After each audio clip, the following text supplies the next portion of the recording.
வணக்கம். மாமழை போற்றுதும் மாமழை போற்றுதும் நீரின்றி அமையாது உலகு அப்படின்னு சொல்லியிருக்கா. இதை விட வள்ளுவர் ரொம்ப அருமையாக 1 வரியில் விசும்பின் துடுவீழின் நல்லால் மற்றாங்கே பசும்புல் தலை காண்பது அரிதுன்னா. இங்கே தஞ்சாவூர் மாவட்டத்தை பொறுத்த வரைக்கும் நான் சொல்கிறேன், இங்கே தீபாவளியும் போது 1 நாள் 2 நாள் பெஞ்சது, நசம் தூத்தல் போட்டுருந்தது. தீபாவளி நடைபாதை வியாபாரிகளையும் காப்பாற்றி விட்டுருது. அந்த மழை தண்ணீர் இல்லைன்னா பசும்புள்ளோட தலையை கூட பார்க்க முடியாதுங்கிறார். விவசாயத்துக்கு அது உயிர் நாடி, விவசாயிகள் நம்மளோட உயிர் நாடி.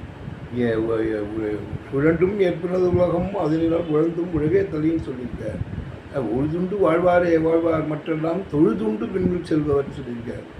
மழை நீர் தேக்கி வைக்கணும், வீணடிக்காமல். நல்ல விவசாயிகளுக்கு நம்ம எல்லாரும் நம்மளால் முடிஞ்ச அளவுக்கு ஒத்துழைப்பு தரணும், அரசாங்கம் தரணும். மழையை போட்டுருவோம். ஐப்பசி முடிய போட்டுருங்க, 2 நாள் தான் கார்த்திகை போட்டு மழை பெய்யட்டும். நன்றி.